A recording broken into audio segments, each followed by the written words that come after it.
Now we will start with the question. Read the first question carefully. In an election between two candidates, the candidate getting 60% of the votes polled is elected by majority of 14,000. Majority of 14,000 means he wins by 14,000. वो 14,000 से election को जीत गया. The number of the votes get by the winner, मतलब winner को कितने votes मिले. पहले simple way देखते हैं. अगर विनर को 60% मिले तो लूजर को कितने मिलेंगे 40%. तो परसेंटेज में जो जीत का मार्जिन है वो कितना है 20% का.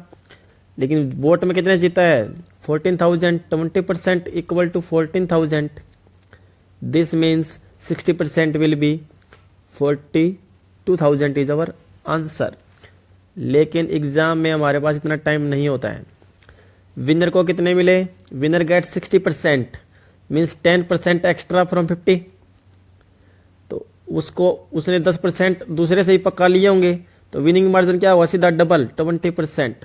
अगर विनर को मिलते 65 15 ज़्यादा तो कितने परसेंट से जीतता वो 30% से. डायरेक्ट लिखना है. विनर को 60% मिले हैं तो कितने वोटों से जीतेगा वो 20% वोटों से. जीता कितने से 14,000 से. 20% की वैल्यू कितनी 14,000. विनर को मिले कितने 60%. अगर 20% 14,000 है तो 60% कितना मल्टीप्लाई बाय 3.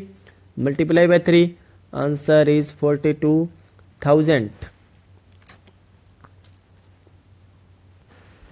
अभी हम अगला क्वेश्चन देखते हैं. एक चुनाव में दो उम्मीदवार चुनाव लड़ रहे थे. कितने उम्मीदवार 2 उम्मीदवार. ओके. जीतने वाले उम्मीदवार को कुल मतों का 55% प्राप्त हुआ और वो 500 वोटों से चुनाव जीत गया. तो चुनाव में कुल कितने वोट डाले गए, मतलब टोटल वोट्स पूछ रहा है. 55% विनर को मिले तो 5% ज़्यादा. तो मार्जिन कितने का हुआ डायरेक्ट 10% का. 5 का डबल कितना 10%. 10% की वैल्यू कितनी है 500. हमसे पूछा है कुल मत. कुल मत तो 100% होंगे. तो इसको भी 10 से मल्टीप्लाई, तो इसको भी 10 से मल्टीप्लाई. आंसर क्या आ जाएगा 5,000. आपको सिर्फ ये ध्यान रखना है जो भी उसको 50% से जितने भी ज़्यादा मिले हैं उसका दुगना करोगे तो विनिंग मार्जिन डायरेक्ट आ जाएगा. एक एग्जांपल और देख लीजिए. मान लो विनर को मिलता है 64%. 50 से कितना ज़्यादा 14%. तो विनिंग मार्जिन कितना होता है 14 का डबल 28% डायरेक्ट.